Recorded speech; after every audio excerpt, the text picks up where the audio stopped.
성도 여러분 안녕하십니까? 어린이 설교가 정말 힘들죠.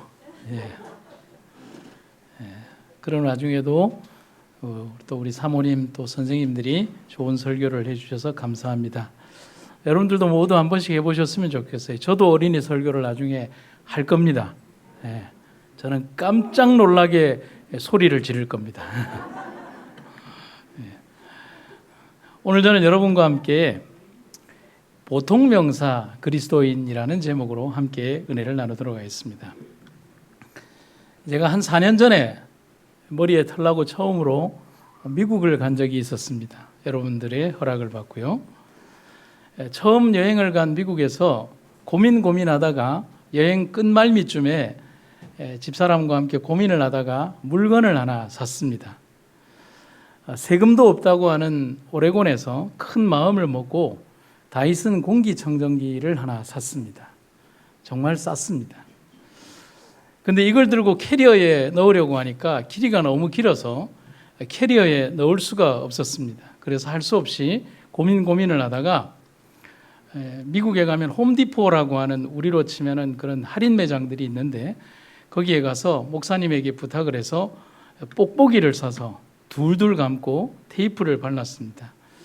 여러분들 여기에 보시면 분홍색 짐이 바로 그겁니다. 그런데 좀 문제가 생겼습니다. 출국하는 포틀랜드 공항에서 이 짐을 아주 의심스럽게 쳐다보는 공항 관계자가 이 뽁뽁이에 산 이 물건이 뭐냐라고 묻는 겁니다. 그래서 저는 공기청정기라고 얘기를 했습니다. 물론 영어로 했죠. 그런데 그 관계자가 알아듣지를 못하는 겁니다. 그래서 천천히 이것은 공기청정기입니다라고 또박또박하게 발음을 했습니다. 그런데 그 관계자가 계속 뭐라고 그러냐면 what이라고만 하는 겁니다. 뭐냐는 겁니다. 그런데 여러 번에 걸쳐서 계속 그렇게 대화를 하다가 보니까 어쩔 수 없는 대한민국 부산 사람의 불뚝성질이 거기에서 나와버린 겁니다. 이걸 그냥 부산이라 생각했는지 어떻게 했는지. 그래서 저도 모르게 좀 화가 나서 다이슨! 이랬습니다. 그랬더니만 공항 직원이 제게 말을 듣고 당황해 하는 것이 아니라 굉장히 얼굴이 밝아지면서 다이슨! 오케이! 이러는 겁니다. 그렇게 통관이 되고 저희가 비행기를 타고 올 수 있게 되었습니다. 그런데 정신없이 이제 비행기를 타고 나서 그 후일에 느꼈던 생각이 있습니다. 물론 제 발음에 문제가 있기도 했겠지만 뭉쳐진 물건을 보면서 계속 의심을 품은 그 직원이 다이슨이라는 특정 브랜드 한마디에 의문이 해결되는 것을 보면서 다이슨이라는 업체의 고유명사가 이미 공기청정기를 대표하는 보통명사가 되어버린 것을 보고 제가 놀라지 않을 수가 없었습니다. 지금도 우리는 승합차를 보면서 그랜드 스타렉스 혹은 뭐 이런 말보다는 무엇에 익숙합니까? 봉고라는 말에 익숙합니다. 1980년대에 처음으로 기아에서 봉고 9이라고 하는 차가 나오면서 여러 시리즈가 나오면서 그런 승합차 자체는 전부 다 뭐라고 하는 말에 익숙해졌냐면 봉고라는 말에 익숙해져 있습니다. 보통 명사의 가치는 뭐와 같으냐면 표준어와 같은 의미를 지니고 있습니다. 그 시대의 사람들이 많이 사용하는 일반적인 명사화 되어버린 겁니다.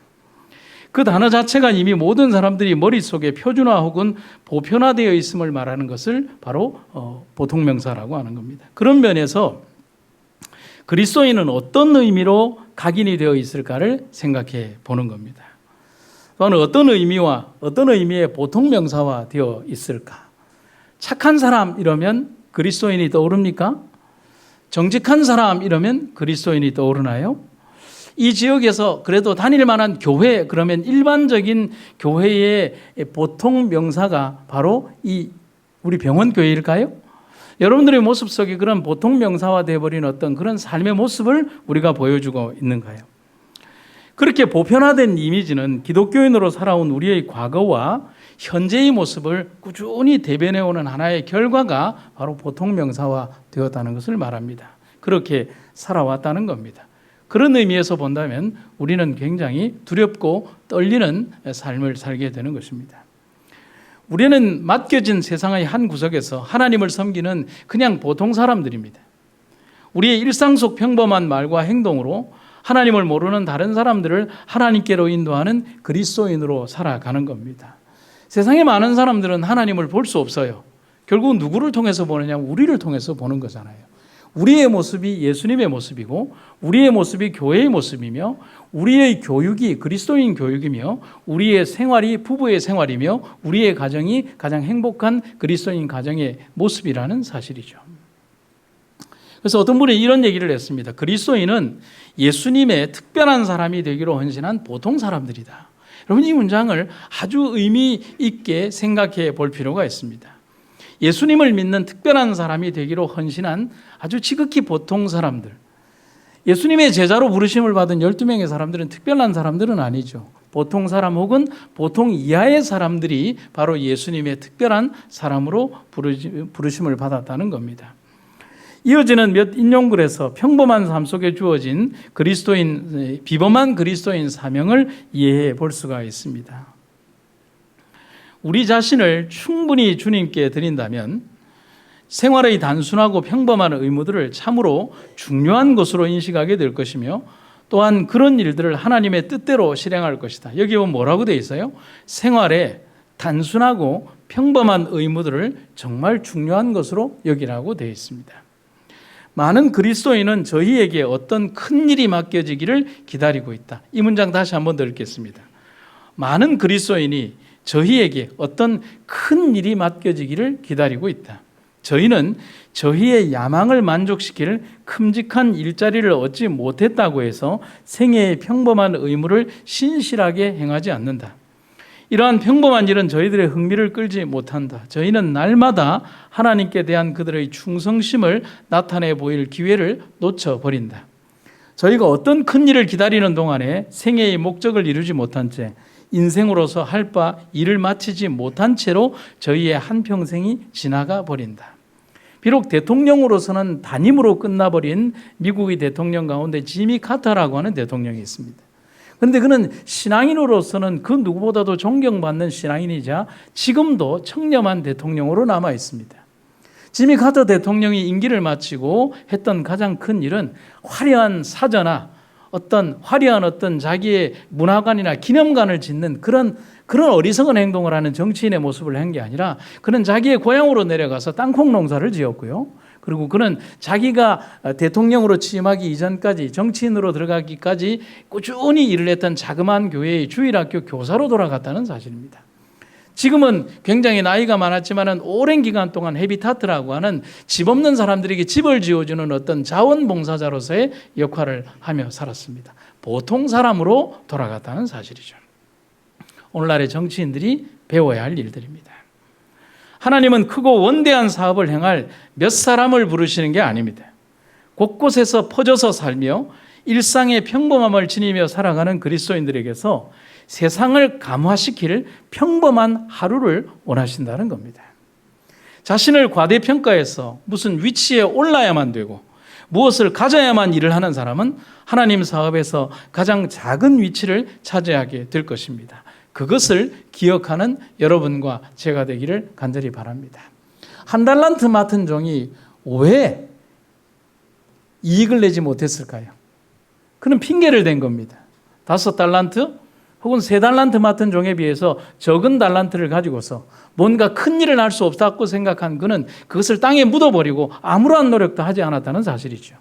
그게 작은 것은 아니지만 우리에게 주어진 달란트들을 충분히 활용하고 그것을 통하여 얼마나 많은 이익을 내라는 것이 하나님의 명령이 아니라 성실하게 일하라는 것이 하나님의 명령임을 우리는 기억해야 합니다. 첫 번째요, 우리는 보통 사람이자 보통 그리스도인입니다. 바울은 고린도 교회에 보내는 편지에서 그리스도인 된 우리의 삶을 이렇게 비유하고 있습니다.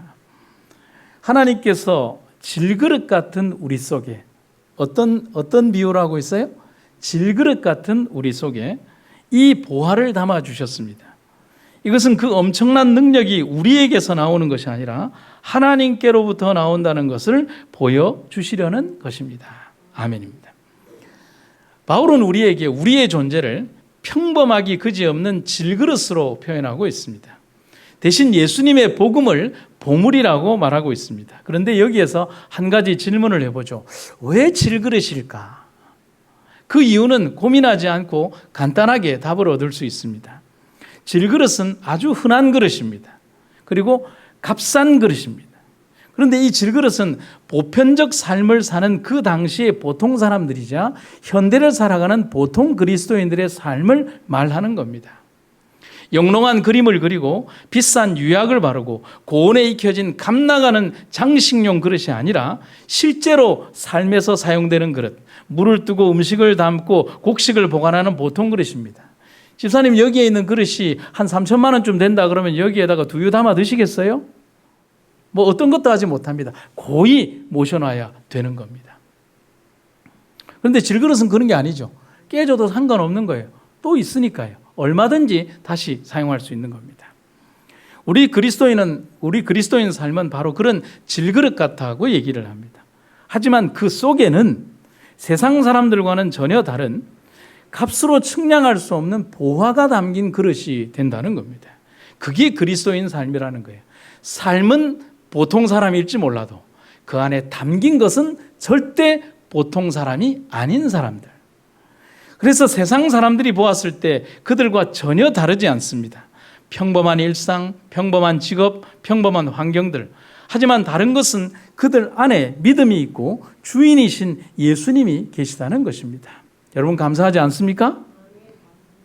제가 예전에 영남36 교목으로 있었을 때 좀 부끄러운 얘기를 좀 해야겠습니다.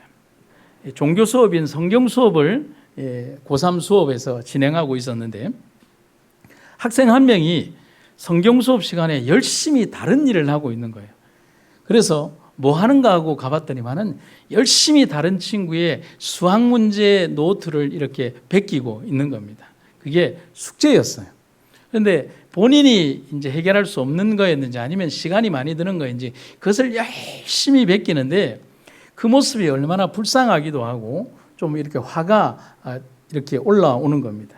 그런데 그때 당시에 제 모습을 제가 여기에 설교 노트에 뭐라고 기록을 해놨냐면 열정은 있는데 모든 것에서 품는 것에서 부족했던 나라고 이렇게 놨습니다. 열정과 열심은 있는데 모든 것에 부족하고 특히 학생들을 다루는데 부족했던 시기가 그 교목 초기였습니다. 4년을 있었던 기간 중에 초기가 그랬어요. 그래서 이 아이를 위해서 어떤 방식으로 좀 다른 방식을 썼어야 되는데 제가 다른 선생님들이 하는 거를 그대로 따라한 겁니다. 그 노트를 아이들이 보는 앞에서 찢어버린 겁니다. 다른 선생님들이 그렇게 하더라고요. 근데 목사는 그렇게 하면 안 되는데 저도 모르게 그렇게 한 겁니다. 선생이 되어가지고. 왜 그랬을까요? 지금도 후회를 합니다. 아마도 노력하지 않고 베끼기만 하는 아이의 모습에서 화가 난 모양입니다. 그리고 어떻게 처리할지 몰랐던 제가 그렇게 해버린 겁니다. 그런데 세월이 지나면서 압니다. 분노와 화로는 절대로 다른 사람을 감화시키지 못한다는 사실을 그때는 잊어버린 겁니다. 수업이 끝나고 제가 사무실로 가는데 그 아이가 저를 쫓아왔습니다.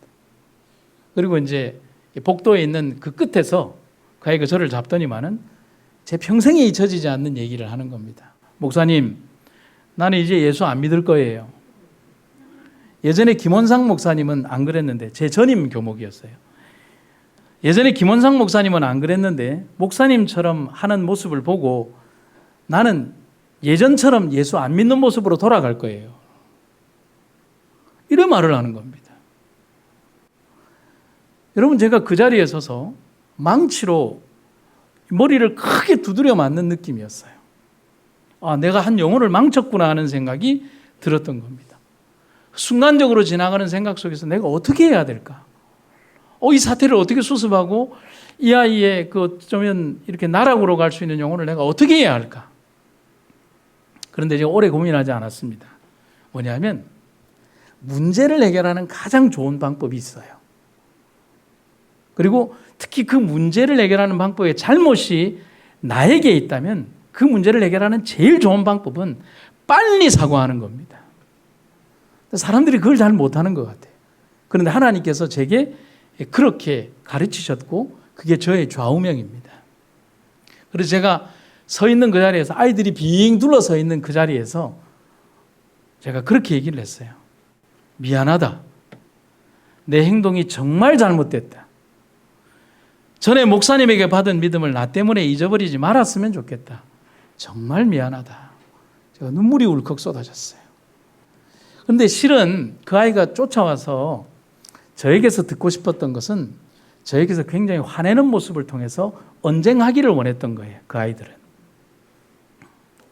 근데 정작 나한테서 화내는 모습을 기대했는데 제가 눈물을 글썽이면서 미안하다고 하니까 아이가 당황해하는 겁니다. 지금에서 더 하나님께 감사하는 것은 제가 그렇게 할 수 있다는 사실이 또 했다는 사실이 지금도 하나님께 감사합니다. 몇 번에 이어진 사과를 여러 번을 더 했습니다. 그 아이의 분노가 풀어지질 않았거든요. 몇 번을 더 사과를 했습니다. 아이들은 계속 옆에 있었고요. 그리고 몇 번의 사과 끝에 그 아이가 이렇게 말을 하는 겁니다. 알겠어요, 목사님. 이러는 겁니다. 그 말이 뭐죠? 내가 너를 용서하노라 하는 겁니다. 분노에 이어진 어떤 극단적인 결정에서 그 결정을 뒤집어주는 말을 제게 해준 겁니다. 제가 여태껏 들었던 말 중에서 정말 기뻤던 말 중에 하나가 그겁니다. 그 뒤에는 참 친하게 잘 지냈고 또 신앙생활도 잘했던 기억이 납니다. 여러분, 제가 그때 들었던 생각이 뭔 줄 압니까? 이겁니다. 누구누구 때문에 믿습니다. 혹은 누구누구 때문에 안 믿습니다 하는 이 말만큼 두려운 말이 있을까를 생각하는 겁니다. 여러분, 누구누구 때문에 믿습니다 하는 그 말을 듣는다면 참 행복할 수도 있겠지만 누구누구 때문에 안 믿습니다 하는 그 말을 듣는다면 얼마나 내 마음에 고통이 이르러 오겠습니까? 내 일상의 평범한 말과 또 일상이 다른 사람에게 영원을 선택하는 기준이 된다는 사실을 안다면 그리스도인으로서 살아간다는 것은 얼마나 큰 책임을 요구하는지를 우리는 알아야 한다는 사실입니다. 엘리베이터에 같이 사는 사람들에게 나는 어떻게 비춰질까? 같이 매일 오고 가는 그 사람들의 얼굴 속에서 나는 어떤 모습으로 비춰지게 될까? 우리의 일상과 삶에서 우리는 어떤 모습으로 세상 사람들에게 보여질까? 심지어 내가 키우는 내 자녀들에게 나는 어떤 모습의 아버지이자 신앙인으로 그들에게 보여질까? 그래서 요즘은 더욱더 그런 생각을 많이 합니다. 참 잘 살아야 되겠다. 어떻게 해요? 신앙인으로 정말 잘 살아야 되겠다. 신앙인으로 정말 정직하게 살아야 되겠다. 신앙인으로 정말 부끄럽지 않게 살아야 되겠다고 다짐하고 또 다짐하는 겁니다. 그래서 정채봉 시인이라는 분이 글을 쓴 게 있는데 만남이라는 시가 있는데 그 만남이라는 시를 여러분에게 좀 소개합니다. 세상에서 가장 잘못된 만남은 생선과 같은 만남이다. 왜냐하면 만날수록 비린내가 묻어 나오니까. 가장 조심해야 할 만남은 꽃송이 같은 만남이다. 피어 있을 때는 환호하다가 시들면 버리니까. 가장 비천한 만남은 건전지 같은 만남이다. 힘이 있을 때는 간수하고 힘이 다 닳았을 때는 던져버리니까. 가장 아까운 만남은 지우개 같은 만남이다. 금방의 만남이 순식간에 지워져 버리니까. 가장 아름다운 만남은 손수건 같은 만남이다. 힘이 들 때는 땀을 닦아주고 슬플 때는 눈물을 닦아주니까. 당신은 지금 어떤 만남을 가지고 있습니까? 여러분 좀 느끼시는 게 있습니까? 정채봉 시인의 표현처럼 누군가에게 생선 같은 비린내를 풍기는 그런 그리스도인인지 아니면 겉만 화려한 껍데기 모습으로 사는 그런 사람들인지 아니면 수없이 지나가도 그냥 순식간에 지워져 버리는 그런 존재감 없는 그리스도인인지를 분명히 알아야 하겠습니다. 손수건 같은 사람, 그런 그리스도인으로 살아가야 하겠습니다. 그게 진정한 이 시대의 보통 사람, 보통 그리스도인이 아니겠습니까? 그리스도께서는 당신을 따르는 모든 사람에게서 공공연하고 용감한 믿음의 고백을 요구하신다. 모든 사람은 자기의 위치를 고수하고 하나님께서 각자에게 기대하시는 그대로 세상과 천사들과 사람들 앞에서 구경거리가 되어야 한다. 모든 그리스도인은 빛이 되어 말이나 침대 아래 감추지 않고 등경 위에 놓여져 집안에 있는 모든 사람에게 빛을 비출 수 있게 해야 한다. 여러분, 여기에 보면 화인 여사는 우리에게 그런 권면을 합니다. 세상과 천사와 사람들 앞에서 우리의 삶은 구경거리가 되어야 된다라고 하는 겁니다. 놀림거리가 아니라 우리의 모습은 보여지는 하나의 거울과 같은 존재들, 예수님을 반사하고 교회를 반사하며 하나님의 삶을 반사하는, 예수님의 진정한 복음을 반사하는 그런 삶으로 우리가 살아가야 한다는 사실입니다. 그래서 중국 속담에 보면 이런 말이 있습니다. 기적이란 하늘을 날거나 물 위를 걷는 것이 아니라 땅에서 걸어 다니는 것이다. 여러분, 이게 무슨 말일까요? 가장 평범하고 보편적인 삶이 가장 소중한 것이고 그것이 진정한 삶이라는 것을 말한다고 저는 생각을 하는 것입니다.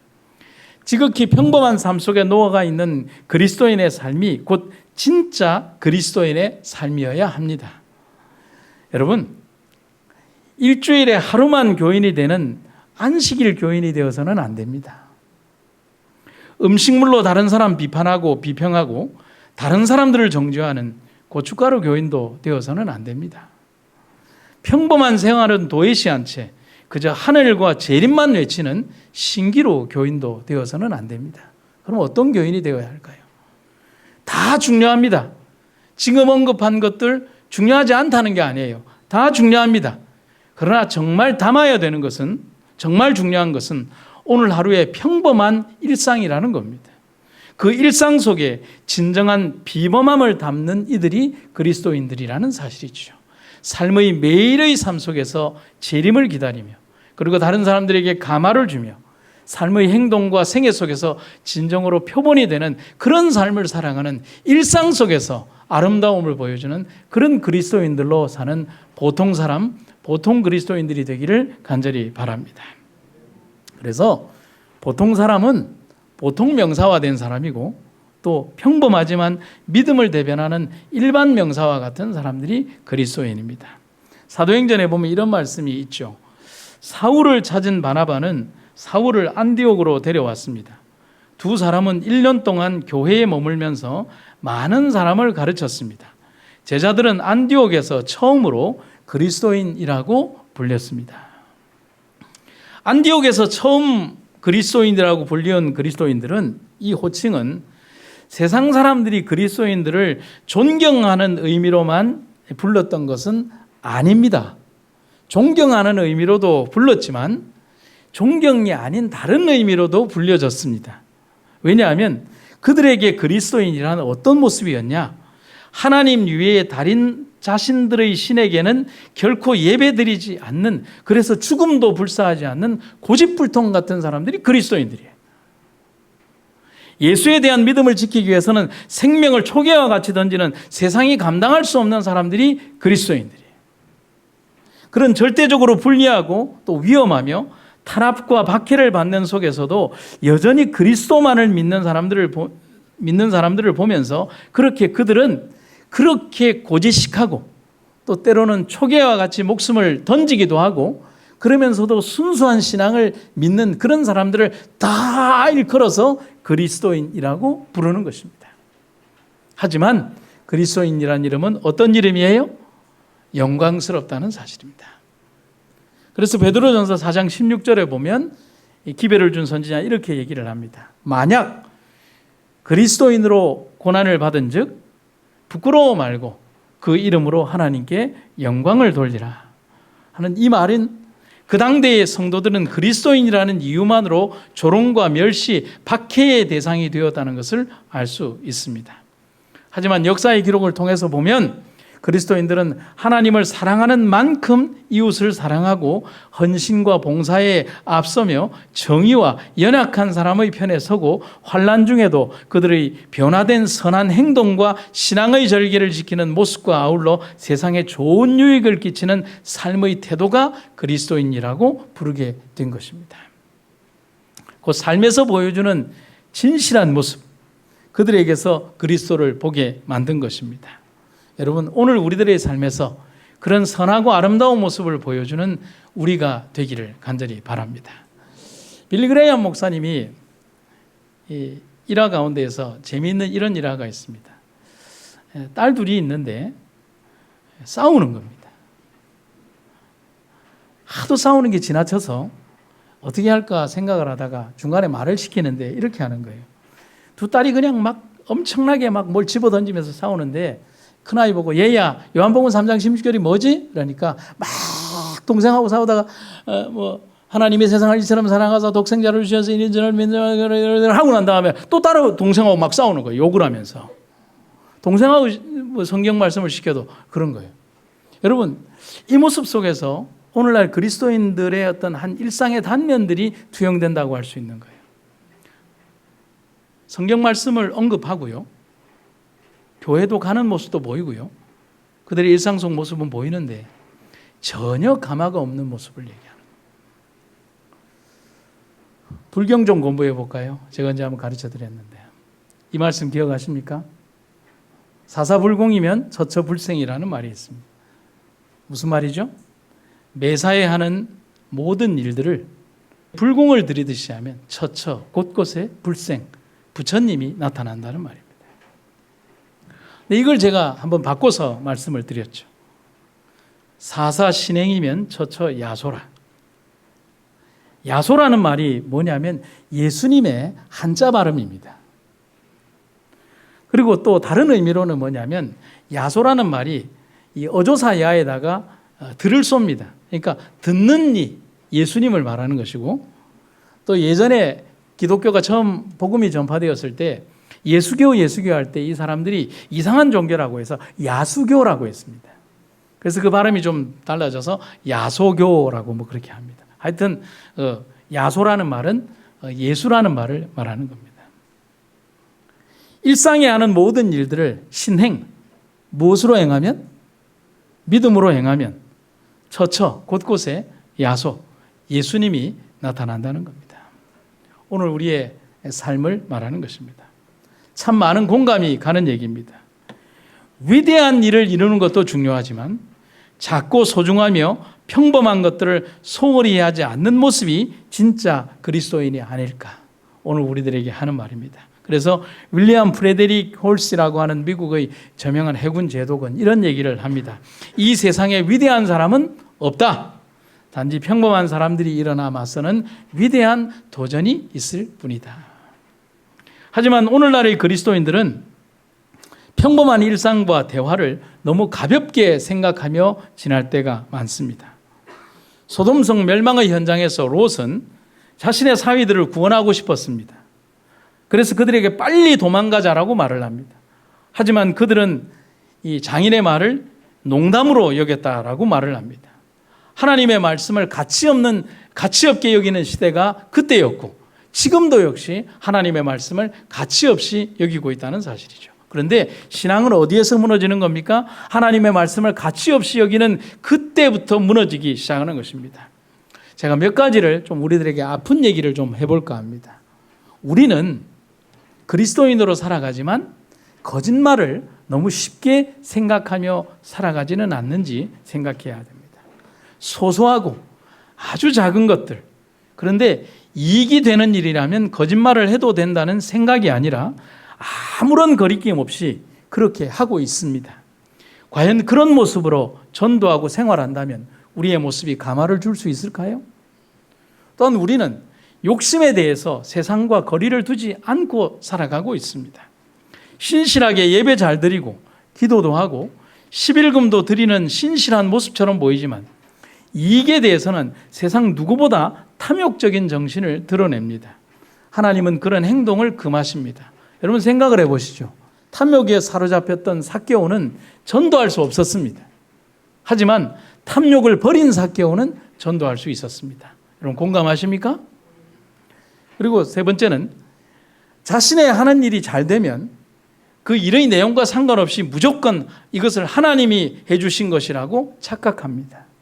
올바르지 않은 일들과 해서는 안 되는 일들을 하면서도 우연히 그 일들이 이루어진 것이라면 모두 다 하나님이 해주신 것이라고 착각합니다. 여러분, 니느웨로 가는 도선상에서 다시스로 가는 배를 준 것은 하나님이 아니라 사단입니다. 오늘날 우리들에게 우리의 정직하지 않은 행동에 이익이 있고 잘 되는 일들이 있다면 그것은 하나님이 주시는 것이 아니라 사단이 주는 것이라는 것을 기억을 해야 하는 것입니다. 그래서 결론적으로 이렇게 말씀을 드리죠. 그런 모든 일들에 하나님을 끌어들여서는 안 됩니다. 하나님은 그런 불의와 절대 타협하지 않으신다는 사실입니다. 그래서 바울의 당부를 기억해 주시기를 바랍니다. 형제 여러분, 끝으로 여러분에게 당부합니다. 여러분은 무엇이든지 참된 것과 고상한 것과 옳은 것과 순결한 것과 사랑스러운 것과 영예로운 것과 덕스럽고 칭찬할 만한 것들을 마음속에 품으십시오. 그리고 나에게서 배운 것과 받은 것과 들은 것과 본 것을 실행하십시오. 그러면 평화의 하나님께서 여러분과 함께 계실 것입니다. 아멘. 여러분 기억하시기를 바랍니다. 세상에서 우리는 정직해야 합니다. 세상에서 우리는 아름다운 모습으로 살아야 합니다. 그리고 정직함이란 특별한 경험이 아니라 평범한 경험입니다. 세상에서 우리는 화평해야 합니다. 가정에서, 학교에서, 교회에서 이웃들과 화평해야 합니다. 화평은 우리를 통해서 세상에 퍼져가야 합니다. 어줍잖은 사상을 자랑하지 말고 재물도 자랑하지 말고 정치적인 견해와 지역 감정과 불필요한 논리들로 화평을 저해하려고 하지 마십시오. 그것은 우리들에게 필요하지 않습니다. 너의 속에서 하나님이 말씀하신다는 칭찬, 사브낫 바네아라고 하는 이 말을 이방의 왕에게서 받았던 요셉의 삶처럼 우리 역시도 세상 사람들에게서 우리 안에서 일하시는 하나님이 당신 안에 보이십니다라는 칭찬을 받는 여러분과 제가 되기를 간절히 바랍니다. 그래서 그리스도인이라는 교유 명사가 아닌 누구와도 함께 할 수 있는 보통 명사화된 그리스도인들 그런 교회가 되기를 간절히 소망합니다.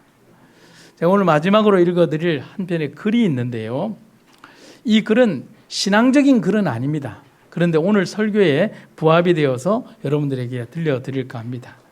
정용철이라고 하는 분이 쓰신 글인데 나는 평범한 사람입니다 라는 이 글을 읽으시고 들으시고 은혜 받으시기를 바랍니다. 나는 평범한 사람입니다. 나는 평범한 사람입니다. 나는 내가 평범한 사람인 것이 좋습니다. 누구나 쉽게 만날 수 있고 같은 생각과 비슷한 모습으로 함께 살아가고 있는 것이 얼마나 나를 편안하게 하는지 모릅니다. 그러나 나는 나의 모든 생활이 평범해지는 것은 원하지 않습니다. 나는 개성적이고 성공적인 삶을 아름답게 살고 싶은 것입니다.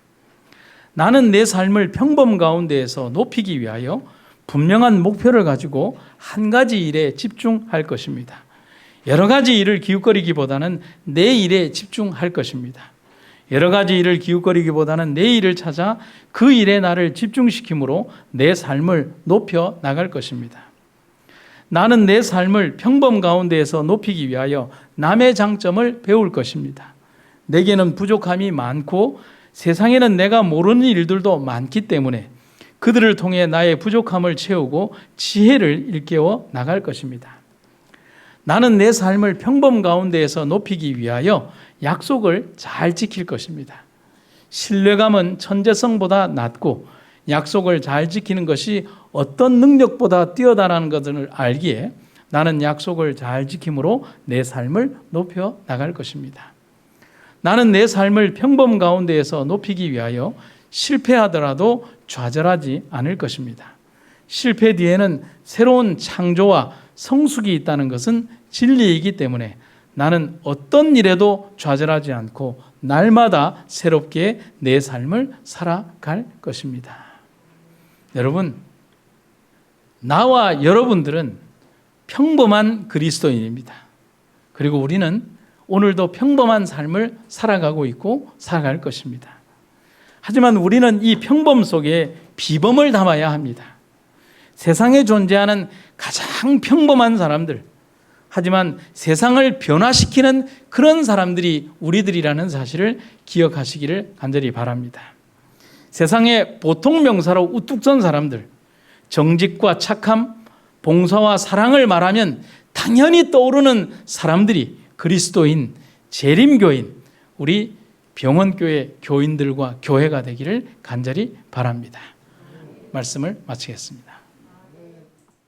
이 세상의 빛으로 우리를 부르신 아버지 하나님, 세상의 빛되는 사명을 우리가 이루기 위하여 우리의 삶을 심지로 태워서 주님의 빛을 담는 우리들이 되게 하여 주시옵소서.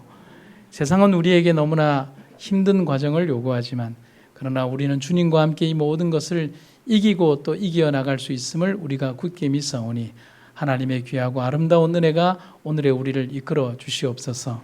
고통당하는 주의 백성들의 오늘 하루를 기억하시고 또 주님의 기도의 응답을 바라는 사랑하는 주의 종들의 모든 모습들을 기억하셔서 하늘의 귀하고 아름다운 은혜가 넘치는 귀한 안식일이 되게 하여 주시옵소서.